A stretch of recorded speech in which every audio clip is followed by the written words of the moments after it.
अगर ये मर गई होती तो क्या इनकी बेटी ला सकते थे? नहीं तो बिया का मारी तो बिया का मारने में तो होई दी दोनों गोली बोलो। सर माफ कर दीजिए हमरा के। जय है गंगा माई, तोहरा के निके निके पार करतनी है गंगा माई, हमारा के निके निके पार कर दिया। अरे पूना करे चल लए भावरा पाप तुली हल बटोरी हो। अरे ये गो लाश, ये कैसा लाश? अरे सांस तभी चलता। जय है गुरु गोरखनाथ। हे बेटी, जय है गुरु गोरखनाथ, तू लाज रखा गुरु। जय है माँ गंगा। बेटी, जय है गुरु गोरखनाथ। बेटी तू उठा बेटी। जय है गुरु गोरखनाथ, लाज हमारा रखा है गुरु। इत आज हम बहुत एगो आश्चर्य लीला देखा तनी गुरु गोरखनाथ।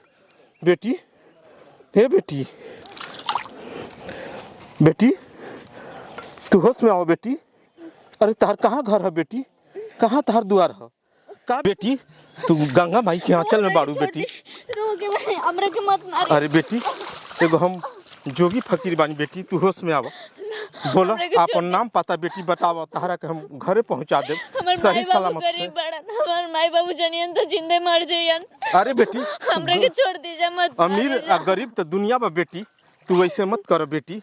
तू अपन जान काहे गंवावल चाहत रू बेटी? हमके खुद नहीं के पता हम कहां से ने आ गइल बानी रोवा के बानी। हमरे के मत मारो। हम एगो बेटी जोगी फकीर बानी, तू चला हमारा साथे बेटी। हम जानत हन तहर दिमाग सही नहीं खे बेटी, तबे तू इतना घबरा तड़ू बेटी। तहर दिल में घबराहट बा। तू माई बाबू से काहे डरा तड़ू? माई बाबू सबको जन्मालन तो प्यार दुलार दिलन, आ तू माई बाबू से घबरा तड़ू कि माई बाबू मार लगन ना बेटी। हमार माई बाबू मारे ना लगियन। हमार माई बाबू बहुत गरीब बड़न। अगर वो जनियन एने हमर लेके गइल भी केने कहां भी तो मर जाइए नहीं सही झरा के। ठीक बा बेटी। हम कहां बानी हमके कुछ नहीं के बेटी पता। तू हमरा से मिल गइलू तो जाना कि तोहर माई बाबू बेटी हम बानी। एगो जोगी महात्मा के फर्ज होला केहू के सेवा करी। तू चला बेटी हमारा साथे। जय है गंगा माई, तू हमार माई बाबू के पहुंचा देब ना। हाँ बेटी, तहरा के सही सलामत तहर माई बाबू से मिलवा देब। चलो तू। ए भौजी जिया कहाँ बैठन? का भइल? अरे ओकरा के फेंक के हरा गइनी। आगुनी हाँ बहुत बढ़िया हो गेल फेंक के आगुनी तो। आउ कहाँ बिया? केहू जलना सना नु। अरे ओकरा के ढठी आया इनी होने फेंके इनी। हाला का कोइले बारा चुप रहो। तब का हां मुंह के दीवालों के कानों के ला सुनी ली सही के। बढ़िया घर में शादी होई तो एकदम रकम बढ़िया न मिली। अब ओकर टेंशन मत ली रहुरा जननी। अपना नैहरे फुआ घरे बात तनी चलाव। बात तो चलाइबू तबे चलौले बनी बात चलौले बनी एक ठन ठीक बा। चलावे के बाकी खुद दौड़त ना दी। हमरा फुआ के गोतनी के लड़की बिया। पढ़ाई के होसन मिलर अट्टी बिया लेखा। देख एक महीना के छुट्टी मिलल बा। वो बिया हमारे लेखा हो। ए भौजी हैं एक महीना के छुट्टी मिलल बा। एही में सब तैयारी को कर ले के। देख सब ए नहीं हो जाई। एक महीना के छुट्टी बानू सब कुछ ए नहीं हो जाई। स्वागत मना ले सब कुछ ले कोनू आ जाई। धूमधाम से बियाह हो शादी हो जाई। चलो चलो चलो ननद जी चले के देखे कहां हो वो जुगा जहां बती हम फोन वाले बोल दी कि आवत नहीं जा। हां बातचीत चलाव। बुझा गइल। ई त आई रहे भिखारिया के बेटी। के ना होके के चाहिए। ठीक है कहतर भैया। हां एक तो भिखारी रहे अधे में लागे कि जाने परान नहीं के ओकरा टिबिया लेखा रहे। एगो दू चाका देम भैया के नौकरी लाग गेल तबो न दिहलन सब। कितनी बदमाश बावन सा। तू ही बुची जी सोच। 50,000 अथी रुपया खाली से तिलक चलो भाई के। जल्दी बात करो। आज के डेट में 50,000 रुपया तिलक चलता जी हैं। आ जाए दा भिखार रह। चली पहले आई हाथ मुंह धोली तो पहले। तू जो ना गांव में कहले रहू वही गांव में तोहरा के हम पहुंचल बनी लिया के बेटी। बाबा का तू अपना माई बाबू के पहचान लेबू ना बेटी? हाँ बाबा हम अपन माई के पहचान जाए। हे बाबा हमारे ऐसा नसीबे बाटे। अरे बेटी का करबू, ई दुनिया के लिखंत बा जानलू। बेटी तू घबरा जम, तहरा के एमा घबरा के कोनो जरूरत नहीं है बेटी जानलू। तू धीरज रखा बेटी। लड़की की फोन करत नहीं फोन लागते नहीं के का जाने कौनी हालत में बिया कौनी के रे। ए माता जी ए भाई के ह? अरे हम तो एगो जोगी महात्मा हई। केवाड़ी खुले बाई। ये दादा जोगी घर में हमार तो जोगी ना के हुआ वेला का बात बा माई बुचिया अरे माई लगी कौन हाल में भी है पूरा भीजल बिया हां माता जी बाबा ये कहां से इरा और लड़की गंगा जी में बिगड़ गई का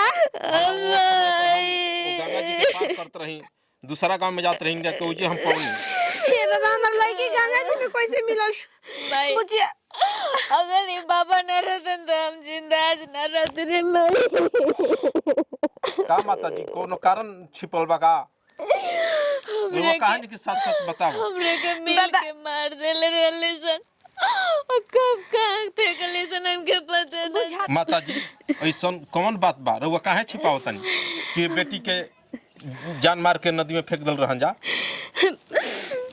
बाबा देखी लड़की के बियाह कइल रही 50,000 रुपया दे के अब वो लड़का के अब हलाहे नौकरी लागल हवे अब हम दहेज मांगत रहन जा हमनी के बूढ़ पुरानी कहाँ से अब हम दान दहेज लौटाई गाड़ी के तय कइले रही बाबा बताई माता जी जब ई हाल बा गरीब के बेटी साथे तो और बेटी पैदा ले होयन तो और के साथे का हाल हुई अब बताई बाबा रौरे बताई कि हम का करे हमर बूढ़ बाटे बेचारा मरद उ कहाँ से कमावे माता जी सुनिए एगो हमार उपाय कुछ कार्रवाई करे के पड़ी तब जाके दुनिया सुधरी न तो हर बेटी के साथ ऐसा ही व्यवहार हुई तो बेटी के शादी कहाँ हुई गरीब लोग कहाँ दान दहेज दी हम ई तो बात सही कहता नहीं बिना केस कइले सुधरिया सना ना जाए माई घर में तो के जाए के नहीं खे बेटी लेकिन सबक सिखा के रहे के बा का बाबा बताई आज हमारी बेटी के साथे भइल हां कल के और के बेटी के साथे होई हैं बेटी चलो तहार मदद हम अभी पूरा चलो हम तनी देही अभी हम के चल हां हमारा बाबा साथे चली खाना पर बाबा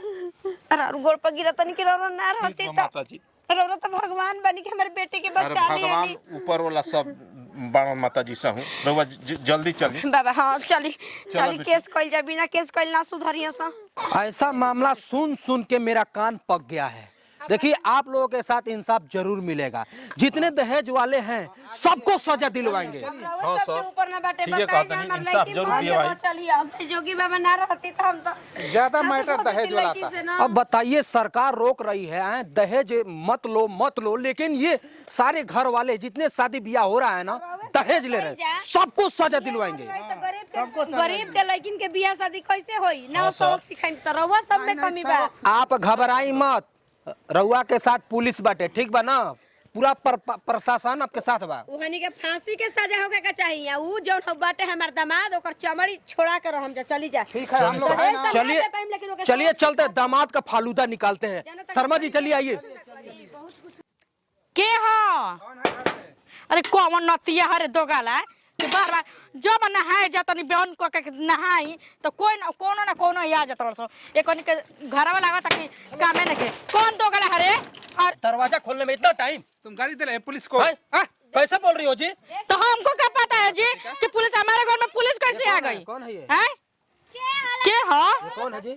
बताओ के हो अरे माई ये के मिल के और बुची जी मिल के हमरे अरे ऊ आपन करनिया देखू कहत चुप करो पुलिस है यहाँ बदतमीजी से बात मत करो ठीक ये है? हाथ हटाओ अपना जाने में हमरे के हत्या कर देले हतार से नदी में फेंका वाला रहलू से हमारी बेटी के आज हो बाबा ना रहतन त हमारी बेटी है जिंदा लौ हाँ तो गाँव के काजे ने कोवन यार बोला के कबाड़ी में कुंडी लगा के बंद कर ले अरे बेटी तू रख ले अगर ये जगह पर चुप रहिए तू रह तू तो तहार कैसन बुझाई तहर माई बाबू के कितना दुख होके अरे होने का ई मैं बताओ संस्कार नहीं के देले उ ना समझिए सब प्यार से एगो गरीब घर के बेटी शादी हो जाला तो गुजारा ना कर सकेले बाबा राउर बात मानो तनी लेकिन एकरा लेखा हम 76 नहीं की जननी हां बाबा सबसे बड़का खिलवाड़ी हई बिया ए घर में ना पकड़ाई रहू चुप कर ज्यादा जबान तेरा लड़ रहे इधर आ गिरगिट नियर काहे दूध के? बदला तारी से सर गिरगिट नियर दूध पहले पति के पूछी कहां मोए कर पति उसका आदमी कहां कहाँ बेटा है?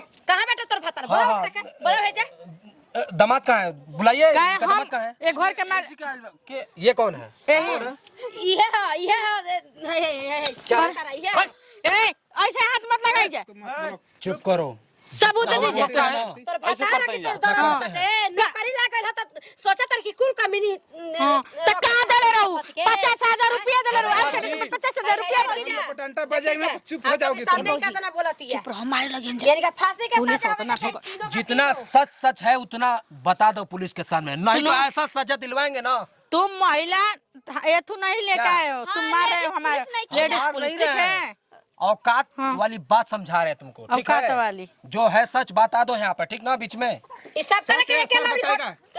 हकल रहता है सर मत लगो। अरे बता बता, ऐसा तोड़ूंगा जेल में ना। पड़ुआ तो है हेकर का सब बता दो। रउआ के पैसे से बियाह करे के रहता है एगो हमर जीवन काहे खराब कहीं नहीं क्या बता। दहेज लेगा? कट करे जावा है कट करे जावा ले जाकर नदी में जान से मरवावले रहा हमारी बेटी के हैं दहेज के कारण इसको नदी में कहाँ फेंका है?